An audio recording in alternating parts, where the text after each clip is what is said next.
Before viewing video lessons, it is important to read the textbook using the learning guide as your turn-by-turn directions. Then use the learning guide to take organized notes in your own words with examples and pictures. So statistics in a given year, 6 to 7% of the population has major depression. 0.5% have dysthymia. So dysthymia is significantly rarer than a major depressive disorder. And when we look at premenstrual dysphoric disorder, it's not all women of menstruation age. It's only 2 to 5%. So the cultural stereotype about women and their periods is they're all moody before they have their periods. No. A very small proportion have significant recurrent mood episodes. So, with all of these, obviously, premenstrual dysphoric disorder is 100% in women, but major depression and also dysthymia are more common in women than men. And there's a lot of research and a lot of theories trying to determine why. And we'll look at that a little bit when we look at etiology.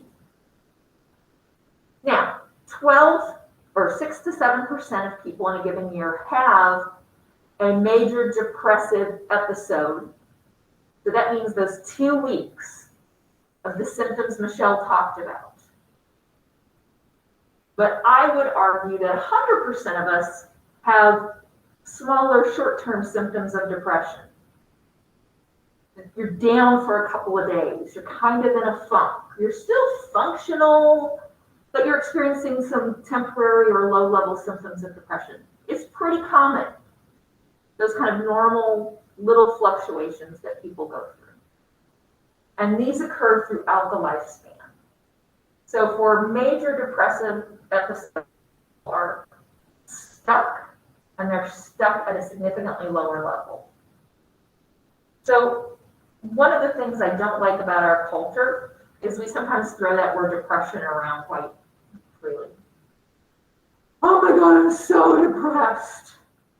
Anybody who says that like that is not in a major depressive episode. Or, they took the chicken sandwich away from Popeyes and now I'm distraught and I'm just beside myself. I'm going to kill myself if they don't bring it back. No, you're not. You're being dramatic. You're not being depressed. And so I don't like that in our culture we tend to use depression and depression symptomology just for attention getting, because there are real people who are suffering, and they tend not to suffer in a dramatic attention getting way. They tend to suffer more in silence and self-isolation. And so the people who are using those words in that way kind of make it seem like a less of a serious issue, because it's really a serious issue. One of the other interesting things about major depressive episodes, similar to many of the disorders we talk about, is we see an increase associated with after puberty. Part of that is likely the psychosocial stressors of adolescence, but part of it is also what's happening biologically. So the final phases of brain development start with puberty and don't finish until your early 20s. And puberty to the early 20s is the time at which people are most likely to be diagnosed with a psychological disorder for the first time. And so we think that it's kind of those final building blocks of the brain and the body. Something doesn't quite go into place right. That is a big trigger here. So let's talk about what causes mood disorders. Much like the anxiety-based disorders, there's going to be a biological vulnerability. And the interesting thing is that the biological vulnerability for anxiety is shared with depression. So the same biological features that put you at risk for the development of an anxiety disorder also put you at risk for depression and vice versa. So there's this underlying biological issue. There's also going to be a psychological vulnerability where people lack coping and have a style of viewing the world that tends to focus on negative things. I'm going to talk about that in a little bit more detail. And then we see the trigger for episodes of depression is quite frequently an interaction of in the moment biological, psychological, and particularly social stressors. So it's going to be sort of this messy compilation of factors. And for any single individual, the factors are going to vary. So let's talk biology. And my hope is that we can get through the biology stuff and hopefully a little bit further today. Okay. So when we talk about biology, we're always interested in genetics. And we see there is a very high concordance rate in first-degree relatives, particularly identical twins who share the exact same DNA. Identical twins are 2 to 4 times more likely to have unipolar depression, one of these depressive disorders, if their twin also has that, their identical twin. This is giving us some pretty strong evidence that there is a genetic link. But it's not 100%. So my identical twin can have major depression and I cannot. So it's not completely genetic, but there is a genetic component here. The other thing that's really fascinating to me is that the more severe your disorder, the higher your risk is. So if my mom had a single episode of major depressive disorder, recovered, never had another episode in her life, my risk is lower than if she suffered from severe recurrent episodes or chronic dysthymia with severe episodes of depression intermixed within that, right? My risk would go up because of that. And here's where we're going to get a little bit at those gender differences, so the differences between men versus women. I am much higher risk if my mom was the person that had the depressive disorder than my dad. And if my mom had depression, I'm at higher risk than my brothers, which is suggesting that something in the genes related to female versus male is part of what is the issue when it comes to depression. And then, of course, as I mentioned previously, there seem to be some common factors for depressive and anxiety disorders. So if my mom has depression, I have increased risk for depression, but also anxiety. If my mom has anxiety, I have increased risk for anxiety and also depression. So there seems to be something shared in kind of some genetic vulnerabilities that we inherit. But I can have 0 family members with depression. I can be male, and I could still develop a major depressive episode. So it's not completely a genetic disorder. But there's strong evidence that there's something going on biologically here. So what's going on biologically? What things in the body and the brain are impacted? Generally speaking, neurotransmitters seem to be playing a role in depression, with serotonin being one of the most well-studied. People who experience depressive disorders tend to have lower levels of serotonin. They may also have a harder time with the receptor sites for serotonin, So it might be a combination of both producing less serotonin, but also the cells being less receptive to that serotonin in the first place. So there's overall kind of a suppression of serotonin in the nervous system. We also see some evidence that the endocrine system could impact the brain in a way that increases our risk for depression. So let's go back just a moment and talk about the fight or flight response and the generalized adaptation syndrome, which is our response to chronic stress. If I encounter an acute stressor, tiger comes into the room, I have an acute fight or flight response, right? And I get all those hormones cranked up. And when I escape the tiger, everything kind of goes back to normal homeostasis. That's not the stress that most of us deal with. Most of our stressors that we deal with in modern life are chronic. I have to pay the bills, I have to pay the bills, I have to pay the bills, I have to pay the bills, I have to pay the bills. My favorite moment of the month is when I've paid all the bills. And guess what happens the very next day? Another bill comes in the mail. Oh, can't get away from these things. I have a paper due, I have a paper due, I have a paper due, I have a presentation, I have a presentation, I have a presentation, I have a test, I have a test, I have a test, I have a test. I gotta get an oil change, I gotta get an oil change. Right? We have all these things. So what we're doing when we're thinking about all of these worries and concerns that we have, we're living in that phase 2 of the generalized adaptation syndrome. We're living in the resistance phase.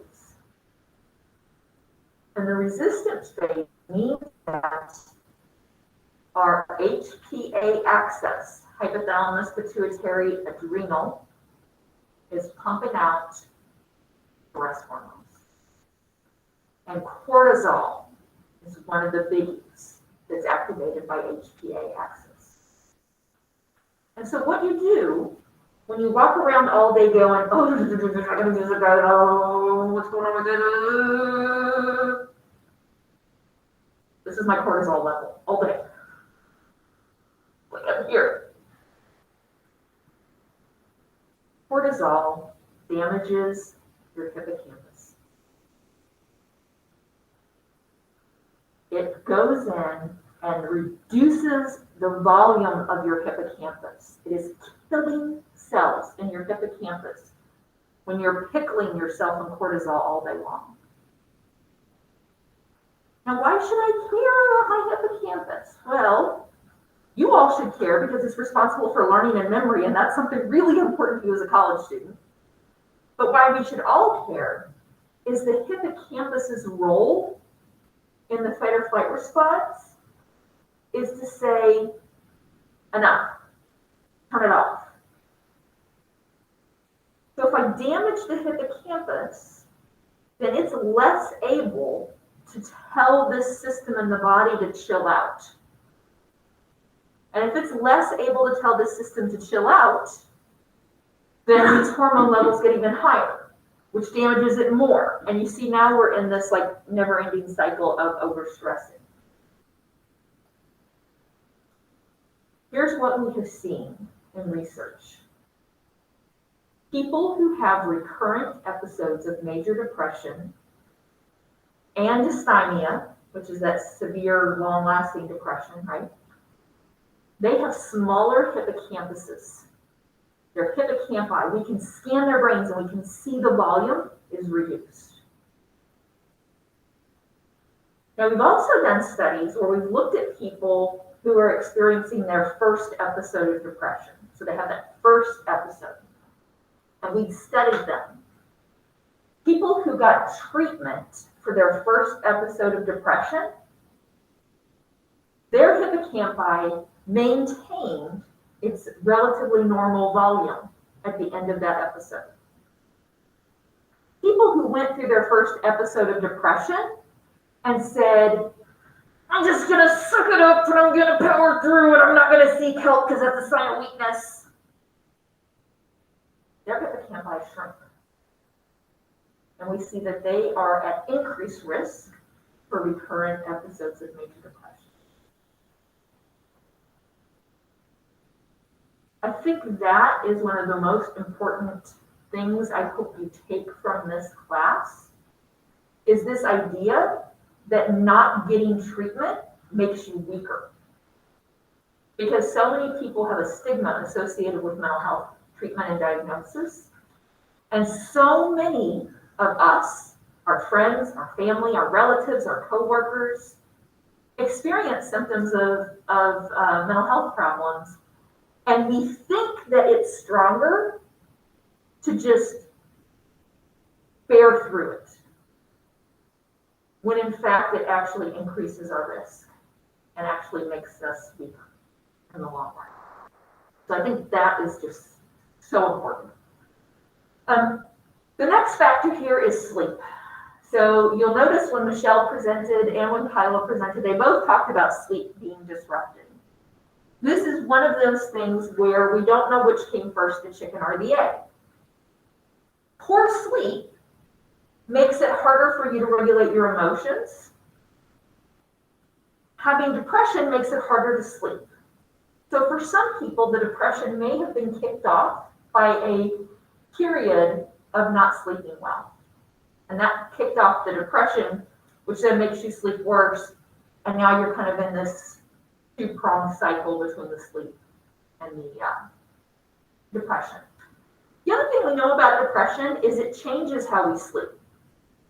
So people who have depression, when they're in the midst of that episode, we bring them in and we watch them sleep in the sleep lab, they have less slow wave sleep. Slow wave sleep is that really deep wave, stage 3, that sleep that when you wake up, you're like, I feel refreshed. What was one of the other symptoms they both talked about? Being fatigued. So have you ever slept all night long and got up and felt exhausted? You all had that experience before. Now imagine that's every night for weeks and months. You're exhausted every day. Everything feels very effortful. Some of it may be related to how this affects sleep. Okay, good. We're going to be able to talk about the cognitive stuff here. So you have this biological vulnerability. Doesn't necessarily mean you're going to have depression. This is going to interact with some cognitive factors. One of the people who studied the cognitive side of depression the most is a guy named Aaron Beck. And he basically looks at how people who experience depression see the world. And they tend to be extraordinarily pessimistic in how they interpret events in their lives. They are overly negative. This is the person who, if they won the lottery, would complain about winning the lottery and the hassle and the forms and the taxes. You guys all probably know somebody like this, who complains about everything. They're never pleased, they're never happy, they're never sort of content with life. It's almost like they walk around looking for what's wrong in the world, and they focus on those problems. So there are several prongs to this attributional style associated with depression. One has to do with sort of how you think about yourself. And this is called the internal attribution. So I've got this pessimistic style that focuses on all the bad things that are happening in the world, and you know whose fault they are? They're mine, because I generally suck. I am the most awful, horrible person in the world. I cannot do anything right. And all of these bad things that are happening, it's because I am inadequate. And they think that about everything. Even things that externally, rationally, you would look at and you would say, that has nothing to do with you. You couldn't have stopped that. You couldn't have started that. They have this kind of self-blame all the time. They also have this kind of overgeneralized view of all of these negative things. So these negative things are disruptive in every aspect of my life. Versus, yeah, that's a negative thing over there that affects that, but life goes on. Nope, that negative thing happened, now everything is awful. And the world is generally a universally awful place, filled with people who either can't help or won't help me. So everything is awful. I suck. The world sucks. And every sucky thing that happens sucks it down even more. That's this style of thinking. And oh, by the way, it's a stable style of thinking. I don't feel this way just in the moment. I feel this way all the time. Yesterday sucked, today sucked, and tomorrow's going to keep on sucking. This is a stable way the world is. This is the universal truth of the world. Everything's awful. So these three sort of aspects of this pessimistic style of thinking combined are what we really think is causing that sense of hopelessness that both Kyla and Michelle mentioned when they talked about the disorders. This is never going to get any better. Nothing's going to change. I can't change it. You can't or won't change it. There's no hope. That's that cognitive. Which is going to contribute to my last point for today, which is the learned helplessness theory of depression. People who experience depressive episodes have often had those episodes started by a series of stressful life events. Like, objectively, externally, you look and you say, yeah, that was kind of a crappy thing that happened in your life. That was kind of a crappy thing that happened in your life. Like crappy things happen in everybody's life, right? But for somebody who has this cognitive style, a couple of bad things happening, coupled with this, it's my fault, it's never going to get better, nobody can do anything to improve this situation, leads to just kind of giving up. Why bother trying?